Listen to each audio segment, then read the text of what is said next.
I'm Dwight from Pork Chop Productions. Welcome back. Today, I thought I would talk about my favorite horror movies from the late 90s and early 2000s. I started watching Scream a couple of weeks ago on a rewatch and just got into a kick of these late 90s, early 2000s teen horror movies. So I thought today I would count down my top 10 favorite teen horror movies from the late 90s and early 2000s. So what are you waiting for? Scream real loud as we head out on a joyride to our final destination at number 1 of my top 10 favorite teen horror movies from the late 90s and early 2000s. Let's check it out. Number 10. Halloween H2O. This seventh entry into the Halloween franchise was directed by Steve Miner and starred Jamie Lee Curtis in her first return to the Halloween series since Halloween 2. It also starred Josh Hartnett, Michelle Williams, and Joseph Gordon-Levitt. Miner had directed 2 Friday the 13th sequels and had a good track record in the horror genre. The film was written by Kevin Williamson, creator of Dawson's Creek and writer of several teen horror films in the 1990s. Michael Myers is back again, but this time movies 4 through 6 have been disregarded as we pick up with Michael tracking down his sister Laurie Strode at Dr. Loomis's home. He discovers her whereabouts through the doctor's files and kills his nurse. Michael then travels to California, where Laurie is the headmistress of a private school, where her teenage son, played by Hartnett, and his friends attend. In 1998, I really looked forward to this movie, but unfortunately upon seeing it, it just fell flat for me. There are issues with Michael's mask, and the story was generic and uninspiring. There are some good performances by Jamie Lee Curtis and Josh Hartnett, and even LL Cool J, but all in all, it wasn't the return I'd hoped for. This one hits all the beats for 90s teen horror movies, but doesn't do so well as a Halloween movie itself. So it comes in at number 10. Number 9. The Skulls. Okay, I can already hear the comments. The Skulls isn't a horror movie. And while it's not a horror movie in the traditional sense, it is a thriller, and I feel it belongs on this list because it hits many of the same beats and themes, and its atmosphere is very similar to the other movies on this list. The Skulls was released in the year 2000 and was directed by the Fast and Furious director Rob Cohen. The movie stars Joshua Jackson, known for his role in Dawson's Creek, and Paul Walker, who will show up on this list again. The plot centers around a mysterious secret society called the Skulls, and is based on the real secret society, Skull and Bones. We follow a townie named Luke, played by Jackson, who grew up on the wrong side of the tracks, but who is now going to an Ivy League school and is struggling to pay his tuition, so he attempts to join the secret society, the Skulls. Luke's friend Will is killed while trying to do an expose on the Skulls, and his death is covered up by Luke's partner in the Skulls, Caleb Mandrake, played by Walker, and his father, a Supreme Court nominated judge, played by Mr. Incredible himself, Craig T. Nelson. We are then swept into a conspiratorial mystery that focuses on the power of wealth and influence and plays on our paranoia and asks, who can you trust? As Luke attempts to solve the murder and then expose the Skulls. This isn't a bad film at all, and it has all the hallmarks of late 90s teen thrillers, including a rockin' montage set to 90s alternative rock, in this case, Creed's Higher.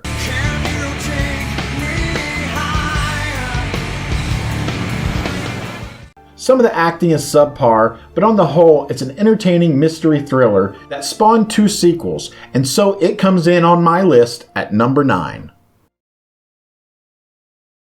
Number 8. Scream 2. The only other sequel on this list, Scream 2, was released in 1997, just 1 year after the original, and of course it was directed by the master of horror himself, Wes Craven. It was also written once again by Kevin Williamson, and you may notice a theme here. It stars Neve Campbell, Courtney Cox, David Arquette, Sarah Michelle Gellar, and Jerry O'Connell. We once again follow Sydney Prescott, played by Campbell, as she attends Windsor College, 2 years after the events of the original Scream. A new round of menacing phone calls and murders begin happening, being committed by a ghost-faced copycat. Scream 2 reminds me of a Scooby-Doo episode. And it would have been mine if it hadn't been to those meddling kids. This movie has some good kills, is fun to watch, but has a rather convoluted ending and premise for the copycat murders. Like its predecessor, Scream 2 also follows a meta-narrative. However, this time it centers around sequels and the tropes associated with them. Are you suggesting that someone's trying to make a real-life sequel? Stab 2? Who'd want to do that? Sequels suck. It does have some really good performances, and it was the film that really cemented Sarah Michelle Gellar into the Scream Queen role after I Know What You Did Last Summer. Not as good as the original, but still a good entry into the franchise. This movie is a staple of 90s teen horror, and the only reason it falls so far on this list is because there are many other movies I find more enjoyable. Number 7. Final Destination. One of the more original teen horror movies of this era, Final Destination was released in 2000 and directed by James Wong, one of the lead writers for The X-Files, and starred Devon Sawa, Ali Larter, and Seann William Scott. This movie plays out much like a Monster of the Week X-Files episode or Twilight Zone, which makes sense as it originally was written to be an X-Files episode, then expanded into a feature-length movie. We focus on Sawa's character Alex as he and his classmates board Flight 180, bound for a class trip to Paris, when Alex gets a premonition of the plane crashing and he and several other students disboard. The plane does indeed crash, killing all on board, but this is just the beginning. As Alex and his classmates deal with survivor's guilt, a strange force begins picking off the survivors of Flight 180, one by one, in order of their predetermined death.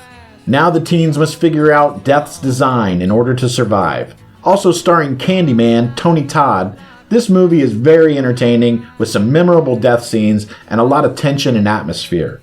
It spawned some decent sequels and is a pretty good franchise to binge, so it comes in at number 7. And if you haven't seen this flick, go check it out. Number 6. The Craft. 1996's The Craft was directed by Andrew Fleming and stars Robin Tooney, Fairuza Balk, Neve Campbell, and Rachel True, and has gone on to become a cult classic and a standout of the 90s teen horror movie genre. This movie is basically Mean Girls with witches. The plot centers on Tooney's character Sarah, who moves to a new school and befriends a group of misfit girls who like to dabble in the occult. Sarah has innate magical abilities that begin to manifest themselves as the girls delve deeper into witchcraft. The girls face a number of personal issues at home and in school, such as abuse, racism, physical scars, and issues with boys, and they begin to use their newfound magic to take back their power. Nancy, played magnificently by Balk, begins to become obsessed with gaining more power, and this leads to an ultimate showdown between her and Sarah. This movie, along with Scream, was one of the original 90s teen horror movies, with Campbell and Skeet Ulrich going on to star in Scream later that year. It's a really great movie that just recently finally got a sequel. If you're looking for a movie with angsty teens performing black magic, then this is the movie for you, and it comes in on my list at number 6. Number 5. Joyride. 2001's Joyride was directed by John Dahl, who has an extensive directorial history in TV, including shows like The Walking Dead, Jessica Jones, and Dexter. It stars Paul Walker, Steve Zahn, and Leelee Sobieski, as well as having the voice talent of Buffalo Bill himself, Ted Levine. It rubs the lotion on its skin or else it gets the hose again. This film, co-written by J.J. Abrams, is the story of Lewis, who, to impress a girl played by Sobieski, buys a car and volunteers to drive them both back to the East Coast from their prospective West Coast schools as they head home for break. On the way, Lewis decides to bail his brother Fuller, played by Zahn, out of a Salt Lake City jail, who then tags along as they head for Colorado and Sobieski's character Vina. On the way, the two brothers pull a prank, using a CB radio to catfish a trucker, voiced by Levine, with the handle of Rusty Nail. Using a female voice and calling himself Candy Cane. So I guess I'll be seeing you later on tonight, is that right? Candy cane, come on. I knew it! These guys are so fucking horny. Walker tells the trucker to meet him at a motel where the brothers are staying and invite him to the room next door, where a racist asshole who has threatened Fuller happens to be staying. The brothers find out the next morning that Rusty Nail has completely disfigured the man next door and left him for dead on the highway. They are then stalked across the country by this maniacal trucker in a movie reminiscent of Steven Spielberg's Duel.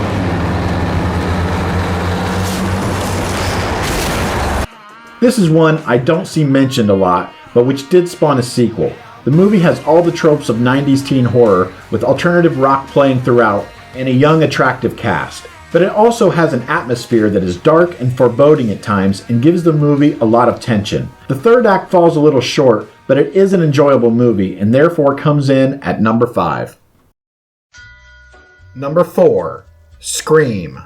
Perhaps the movie that began the teen horror movie trend, and the film that brought back the slasher genre, 1996's Scream is a classic in its own right. Directed by Wes Craven and written by Kevin Williamson, this movie stars Drew Barrymore, Neve Campbell, Courtney Cox, Skeet Ulrich, and Matthew Lillard. Neve Campbell plays Sydney Prescott, a teenage girl with a traumatic backstory as her mother was murdered a year before. We follow Sydney and her friends as a serial killer wearing a ghost face mask stalks Sydney and kills the people around her. This movie really is a love letter to the slasher genre as a whole.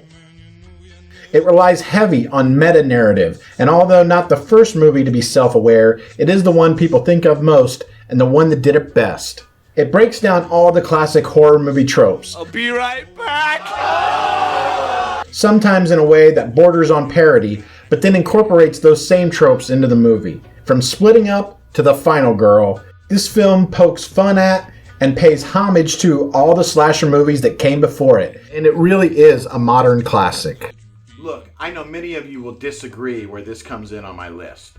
There are some issues I have with the film, but they're basically minor gripes. That being said, I do really love Scream. It's one of my all-time favorite slasher movies, and therefore comes in at number 4. Number 3. I Know What You Did Last Summer. I Know What You Did Last Summer, released in 1997, is yet another movie written by Kevin Williamson. It was directed by Jim Gillespie and stars Jennifer Love Hewitt, Sarah Michelle Gellar, Freddie Prinze Jr., and Ryan Phillippe. Loosely based on a teen mystery novel, this is the story about a group of teens who, after graduating from high school, are out partying on the 4th of July when they hit a man with their car. They foolishly decide to cover up the event and dump the unknown man's body into the ocean and swear to never speak of it again. A year later, they begin to get mysterious messages saying, "I know what you did last summer," and people start dying as the man they hit returns for revenge. This plot is loosely tied to the urban legend of the man with the hook, as the antagonist, known as the Fisherman, stalks then kills his victims with a large hook. Okay, I realize that some of you are going to disagree with I Know What You Did Last Summer coming in before Scream. That being said, I might have agreed with you at one point. But over the years, I've watched the two movies, and I've gotten to appreciate I Know What You Did Last Summer a little bit more than Scream. I like its Hitchcockian vibe that builds tension and atmosphere, and I think this is what's missing from Scream. It does fall a little flat in the third act, and the acting by Freddie Prinze Jr. and Jennifer Love Hewitt is not the best. And he's watching us and waiting. What are you waiting for, huh? What are you waiting for? But I feel Sarah Michelle Gellar's performance is fantastic, and she outshines the rest of the cast and should have been our real main protagonist. Overall, I have come to really love this movie, and that's why I rank this one at number 3. Number 2. The Faculty. The Faculty, from 1998, was directed by Robert Rodriguez, known for his mariachi series Let's Play, and From Dusk Till Dawn. This is my kind of place. And once again, written by Kevin Williamson. This movie stars a stellar ensemble cast, including a number of young stars that would go on to greater works. The cast includes Josh Hartnett, Elijah Wood, Clea Duvall, Femke Jensen, Selma Hayek, Piper Laurie, Robert Terminator 2 Patrick, and a pre-Daily Show Jon Stewart, just to name a few. The plot is a basic Invasion of the Body Snatchers ripoff, but done in a self-aware meta way that really added to its depth, much like Scream did for slasher movies. We follow a diverse bunch of teens around their local high school and are introduced to their characters and their individual struggles. We see that the teachers are changing and that the school seems to be coming under the influence of a sinister force. Casey, played by Wood, is the first to really see this. He is that creepy Stephen King kid and begins to put the pieces together with the help of Stokely, played by Duvall, who is the sci-fi nerd and who brings up both Body Snatchers and Robert Heinlein's The Puppet Masters into her analysis of the situation. They are soon joined by the jock, the classic mean girl, the innocent new girl, and Zeke, played by Hartnett, who is the smart, troubled kid who sells meth and porn to all the students at the high school. It soon becomes apparent that they can trust no one, and they must band together to thwart the alien invasion and save the school. This is one kick-ass movie, and I really love this film. It has a grungy soundtrack, it has a take-no-shit attitude, and it really puts it all together. The balls it took to make the aliens' weakness bathtub meth and have the kids using this to kill them still amazes me. Sniff this. I can't believe that a major studio signed off on that. Hartnett and Wood give great performances, as does Jensen, who goes from a mousy schoolteacher to the badass Bond girl as she becomes an alien, while Robert Patrick seems to be having the time of his life in this role as a murderous football coach. All of this comes together for one of the best sci-fi horror films of the 90s. If you haven't seen The Faculty, stop what you're doing now and go watch this gem. I guarantee you'll enjoy it. And number 1, Disturbing Behavior. Disturbing Behavior is a 1998 sci-fi horror thriller that was directed by David Nutter, who was the director for several X-Files and Millennium episodes. This movie stars James Marsden, Katie Holmes, and Nick Stahl, as well as William Sadler and Bruce Greenwood. The movie is very reminiscent of X-Files episodes at its peak, and brings that classic X-Files tone with it. The plot follows Marsden's character Steve as him and his family move to a new town on an island off the coast of Washington State. Steven's new to the Bay from Chicago. Steve heads off to his new school and is introduced to Gavin, played by Stahl, his friend Rachel, played by Holmes, and his buddy UV. Gavin and his crew are the school outcasts and potheads, and introduce Steve to all the different cliques and groups in the school. Card jocks, all the world's a gasket and a lube job and a pack of lucky. There, you have your skaters, riffing, raging kids and their ramp tramp. Lorna runs with that group over there, Blue Ribbons. Gavin warns Steve about the Blue Ribbons and how he witnessed them killing people and how the local cops are covering it up. Gavin feels they're brainwashing kids and tells Steve there's a conspiracy at foot. Steve doesn't believe Gavin until Gavin himself becomes a Blue Ribbon and begins to act strange. It seems that the kids have all had their brains altered with surgery and are then put through a Clockwork Orange type situation, ridding them of most of their negative behaviors. However, when the kids' hormones kick in, this goes against programming, and the kids become maniacal killing machines every time they get horny. This diabolical plan is orchestrated by Greenwood's character, Dr. Caldecott, who works with the police to keep his program of brainwashing running on the island. Soon Steve and Rachel are pursued by the Blue Ribbons, and their lives and their consciousness are in danger. I fucking love this movie.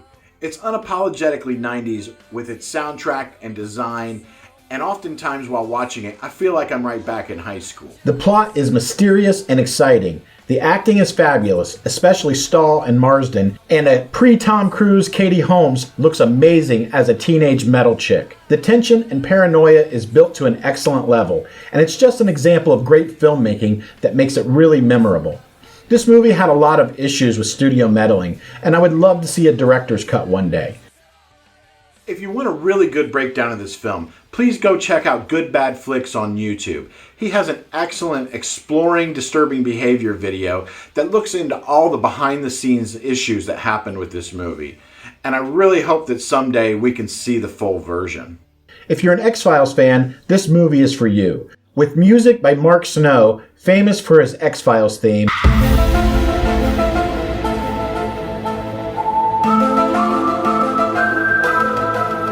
and with cameos by a number of X-Files cast, the only thing this movie is missing is Mulder and Scully.